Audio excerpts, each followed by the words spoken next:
you know. So this book was written over 4 years, and I like the has tremendous cover appeal, curb appeal. This cover that they did for me, this Atmosphere Press, was stunning. So I think that will help sell a lot of books. When you see this, I think you'll be tempted maybe to look through it. It was written over 4 years. It's like a historical journal. I started writing poems about it. I found writing about one a month, and I realized I was onto something, that I was capturing time in a historical kind of a way, in a poetic journal. And so I'll read 12 poems from the 50 that are in this book. And there's a trigger warning. If anybody here is a Trump fan, you might not like this book. Okay. Anyway, I start with, and what I'll do is I'll just kind of scroll down the book, found a couple of poems, just like this. And I'll start here with this little picture, which is a little quote from H.G. Wells. He was of little significance to the broad onward movement of human affairs. He was an interruption, a thing of like a bacterium of some pestilence, even regarded as a pestilence. He was not of supreme rank, which is what H.G. Wells said of Napoleon. I wonder if we could say the same. And this was a statue. I just had it redone with, this is a satyr supporting the figure of the emperor. The first poem is called Fukuyama's Folly. It's based on the book that Francis Fukuyama wrote. There was a big bestseller in the 90s called The End of History, in which he predicted that history was now over because of globalization and of all the advances in technology, and it didn't seem like he was right. And this was written in November 2016. In the Dark Age, everything changed. Learning and wisdom bound in chains. People dug for tubers in the ground, filthy rodents in disease-ridden towns. Life was cheap and death so near, by poisonous waters and foul-smelling air.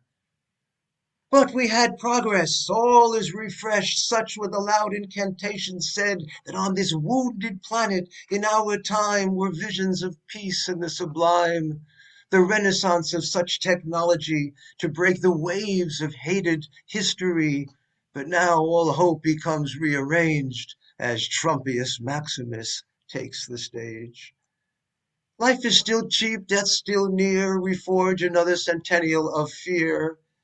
Everything is forgotten and nothing redeemed. Another dark age descends on the fields. There is no greater sadness. Nothing is real. The inauguration, written on January 2017. Flamingos flew in squadrons over the mall. Rainbows bloomed from the winter clouds and decorated the adoring crowds. The heights of heaven from Tiepolo shined with the golden Pegasus. The ground itself trembled like a drum roll. Not since Cleopatra dazzled Rome has such a spectacle been known. The emperor set his hand on the holy book to swear his allegiance to God and truth, leaving its mark of ashes on the cover, the day America lost its youth.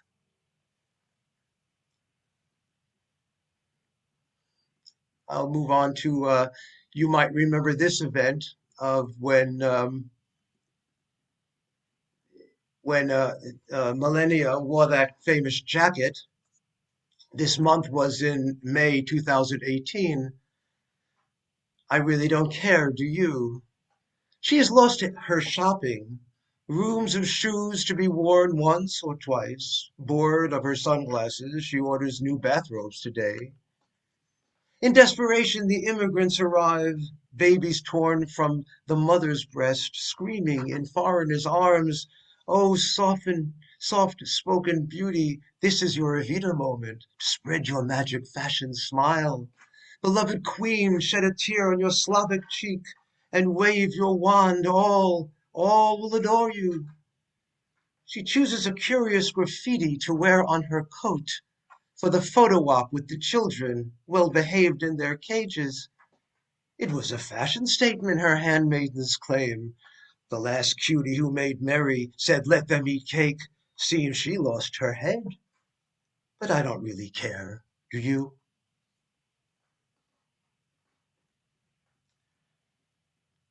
This just came about in September of 2018, I was wondering what the word Trump would mean in the year 2040, so I used some sentence examples. The meat is rancid. It has been left to Trump. These mosquitoes keep trumping my legs. He smells of Trump. Instead of saving the drowning child, he trumps. The wife was untrumped when the casket was unopened. The baby was premature and suffered the trumps. She drank too much and trumped in the bus. That fresh mouth will get you trumped one day. He lowered his head at the verdict. Pardon me. Then trumped. I have not heard such a pile of Trump in a while. It was like lying in a bed of Trump. If you have a friend so true, trump him before he trumps you. Being made the fool, he prayed to the trump. Say not what can't be trumped.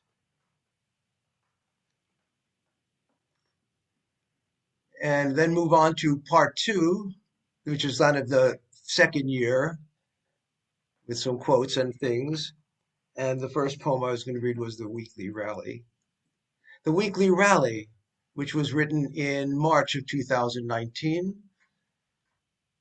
Pickup trucks with chrome faces fill the arena parking lot. Thousands wave with printed signs shouting T-shirt slogans. Down with the deep state, down with the media, keep the damn government out of my Medicare. The emperor enters waving with glee. Trumpius, they salute as he hugs the flag like a pin-up girl and leads the chant of lock her up, though none remember what or why, what she did or why. Then spits and spews conspiracies of those who suck the teat of the state, the socialists who practice infanticide, the invasion of the brown barbarians in a run-on sentence for hours. At last he concludes with statesmen like flair. It's all bullshit, my friends, to a fanfare of adoring faces with that sadistic nuance that drunk men understand who curse their lives. Yeah, oh, bullshit, they resound. Let 'em burn the system to the ground. At last he waves good night, making silly faces of a vaudeville clown.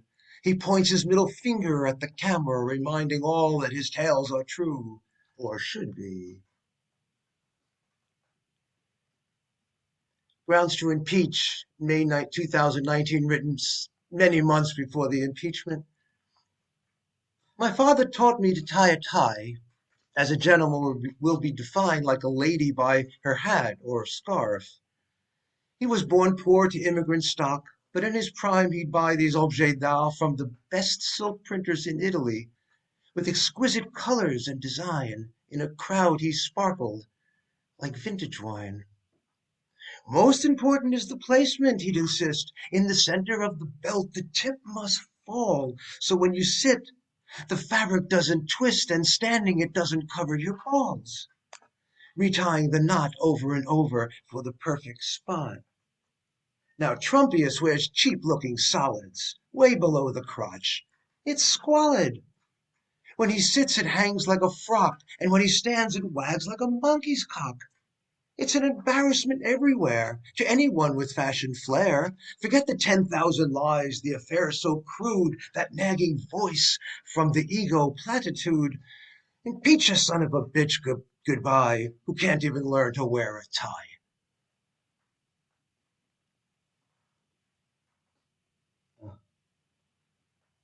Grounds to impeach, page 34. Oh, yes, and after grounds to impeach, yes, okay, page 40. This was on October 28th. The terrorist, the mission. The terrorist has blown himself up, wearing his fucking Rolex watch. The terrorist with the white and red beard, sweaty and overweight, with red tears, with red eyes, pardon. The terrorist with the gray robe, hiding in a tunnel with a suicide vest. By his side were his young children, with shit in their pants. The ground absorbed their guts, and fire charred the bones. Trumpius declares, triumphantly, another victory to praise my name. Oh, leave us be this Sunday morning. One enemy is dead, another fills the ranks. This man who lived for vengeance, the joy of the kill was gain enough. Trumpius mocks the death and claims the prize, the great executioner.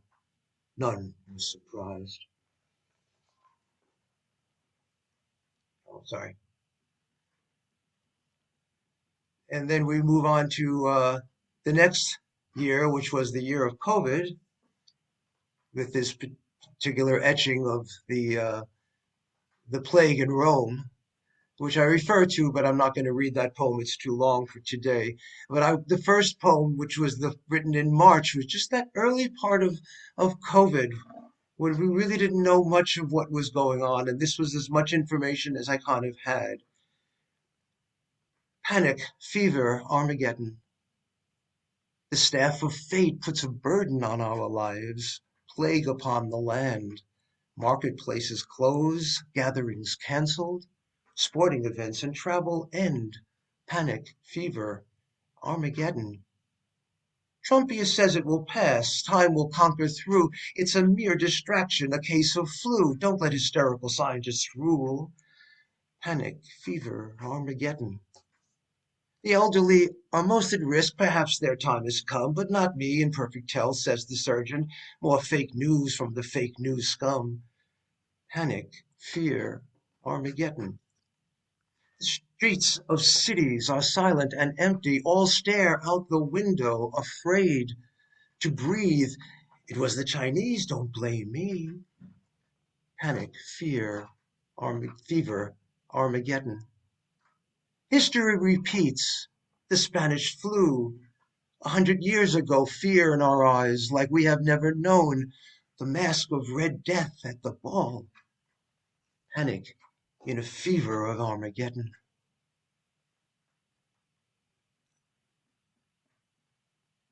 And at the end of this period, on page 60, decided to read this one, which was written in May. April was too Crumpius is mad again, partner, and some of you will recognize that from the Wasteland of T.S. Eliot. April was too cruel. He's up to 50 tweets. Before breakfast, he's a tweet machine. Sweet revenge is all that he can think. Like a medieval king, he sets the stage, pounds the desk with madness and rage. He's fed up with the phony plague. Inflated statistics, the testing's obscene, the White House now in quarantine. He takes aim at his enemies. He's the brand of his own disease, an addiction to a sweet nicotine for the morally dead and morbidly obese. Sitting by their old Victrolas with cell phones on their lap, petting them like purring cats, while soothsayers interpret the signs, conspiracy, deceit, deep state crimes, inventing truth between the lines. If he could just cut out their tongues, the scientists, the press, the scum, forget the wacko virus, it's over and done. Why then I'll fit you. Trumpius is mad again, delirious, disoriented, just demented. Bullshit, bullshit, bullshit.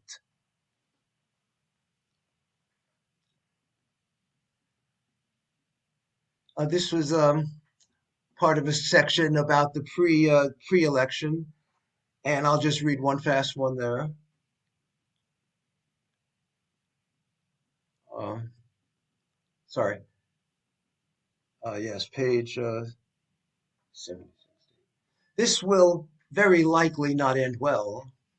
This was written, I guess, in November, just before the election, the night before the election.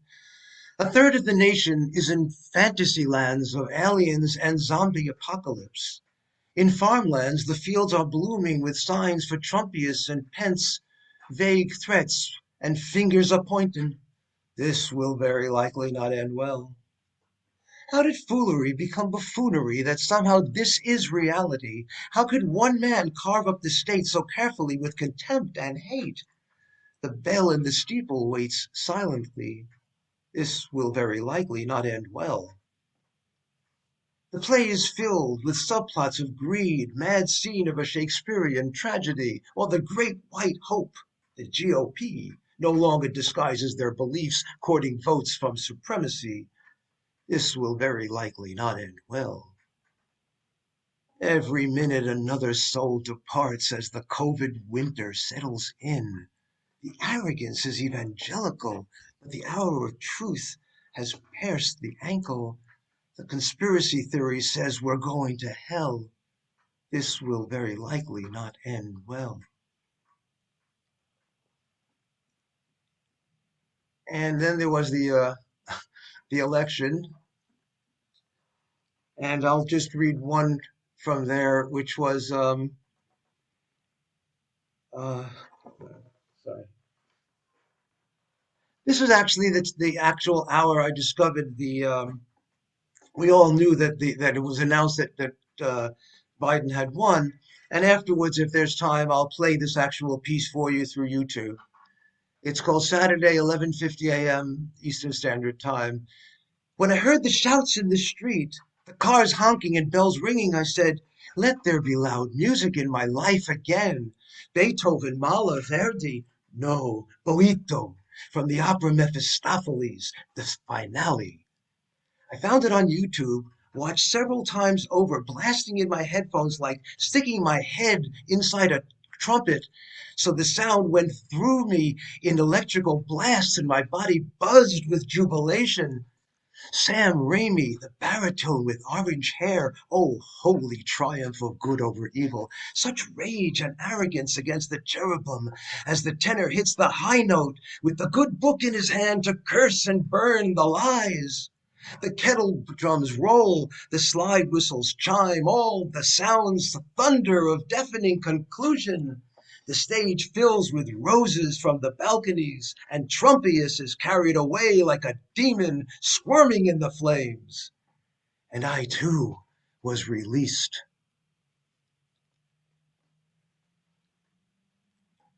How am I doing with time, David? Do I have time to finish up? Yes, indeed. You have plenty of time. Okay, then I'll read the There's last 5 minutes. two poems. This yes. There on the clock is about 5 minutes left, but just do Oh, what that's you for do. okay. Thank you. Yeah. So this is the last part after the election, the aftermath. And actually, what happened was I finished writing the book. Here's the postscript, and here's the last poem. And then, January 6th happened, so I couldn't. I had to like continue. I thought I was through with it. So this is like an aftermath. And these are the last two poems that were written for the collection. The first is the actual inauguration day. Trumpiest no more. America was sucking oxygen as the COVID kills. You were selling pardons at the windowsill. Next to Nefertiti, how your neck and shoulders slump. Walk the plank to Air Force One and be gone, Citizen Trump. Foiled again. I can hear in your behemoth rage offering us a fingered salute en route to an alligator cage. Ahead are years of satire, America's buffoon, your name scratched from the obelisks in ruins. Never to be Maximus, a mere name with no suits, the folly of a pussy grabber, a mafioso, a brute. You had your Waterloo. Tweet no more. Fly away, exile to swamps until called before the jury. For every time you jaywalked or extorted to a judge, for every conniving lie so uncouth and outrageous, Humpty Trumpty fell from his wall. Humpty Trumpty fell bigly. Thy heart is cruel, thy words empty, now splattered and spitting like a snake, sounding no different asleep than awake, and all the proud boys and all Hannity's men can put you back together again. Joe, just Joe, Joe. It is written all over him. Joe, lovely, soft-spoken eyes, the one who knows pain, fearless Joe, tea with honey Joe. Some hate Joe because they fear he speaks truth. Sorry. That will change. It will take years. Joe waits. Joe knows he has suffered to know the grace of patience. Unlike us, with our faces clinched like fists, there is scant hatred in his eyes. Maybe it is that which is common to the healers, Gandhi, Mandela, or Martin Luther King. A fragile charm from the depths of sadness, a thing that comes from the gut to deliver tears on a voyage to find goodness in us, the common people, from all the different regions, classes, religions, affiliations, because he believes we can believe. This is the great American experiment. Joe keeps singing that over and over for years. We are a nation of consumers. We are what we eat. Your words are the recipe we need. This is the Thanksgiving that is America. Our tables full with an abundance of hope, feeling a wind of scented candles. Every man and woman is Joe, President Joe. And finally, this was written 3 months later. Uh, I just felt compelled to finish the book with this, and that's it. I'm not going to add any more, even though it looks like the story goes on. It doth appear the wolf hath escaped the gallows again. He now rests like the behemoth in a black sea, and his agents endorse the big lie, sucking every dollar from the gullible tribe. Trumpius Maximus, history will not be kind. On your grave will be inscribed the famous plea, no one was treated so badly as me. Yet the tale continues, the wolf doth gather troops for one last Waterloo. He plans his resurrection and shall run again in 24. He shall not fade. Another Fidel, another Franco, and is a tide. Apocalyptic times ahead, filled with dread. The ancients prayed to snakes and golden cows. How is it we are no better? From the first day, populisque Trumpius tattooed the stupidity without shame or care, proclaimed it was the greatest inauguration ever. Welcome to the age of alternative facts. Alternative fucking facts. Well, fuck you, Kellyanne. Fuck you. And you, Bill Barr, and you, Vomit Mouth, and you, vile and villainous Nunez, and Jared with your fucking squeaking voice, and Ms. I don't really care to you, and Giuliani who will die in disgrace, and bitch McConnell, and the millions in the holy base of the GOP. It's just a situation comedy, an infection, an embarrassment of riches. America the cold, the crude, America the sterile. Ultra, basta, enough. Amen. My friend, maker of verses, Petronius Arbiter, I too cannot bear our Nero's insidious voice. I can listen no more to the poisoned irony, the gnawing bestiality he smells of, the horror show of a wretched bourgeoisie. He has sold the soul of the patria to be worshipped in the trailer parks, where the dispossessed agree en masse. Blame the shamers who cancel Christmas. Big lie. Socrates and truth again on trial. We who dream democracy rant on. Has there ever been a POTUS more despised? When was there such scum and folly of deceit, a pus-spilled boil on the face of the nation? Rant again we must, and hiss and cuss and cry, and foam at the mouth and holler our heads off should the pig emerge from his sty, while the hemlock remains in the vial.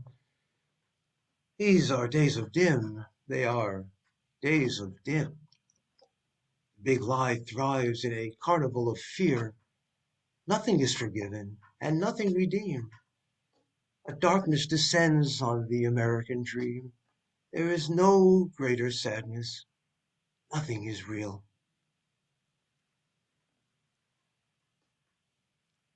Thank you. Uh,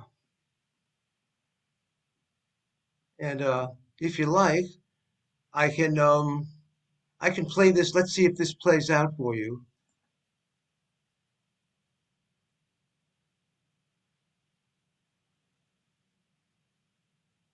Let's get one of them to work.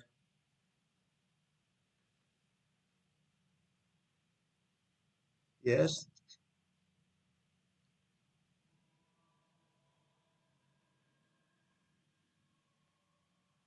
Can you hear that okay? I don't hear anything yet. No, I we don't know if can't hear I'm, anything. This no, this is the problem. You have to enable, enable, it's okay. Okay. no, Yeah, you'd have to choose, you'd have to yeah. choose computer sound. You have a Where is, choice with the microphone. John might explain it better than me, but in the microphone area, you can choose which mic to use, and now you would have to do computer sound to oh, get. okay, let me pass on that, but I do recommend you, I'll send you the link, and I do recommend you all enjoying that tremendous finish to the Boito opera, where, I recommend the entire opera. well, of course, The but entire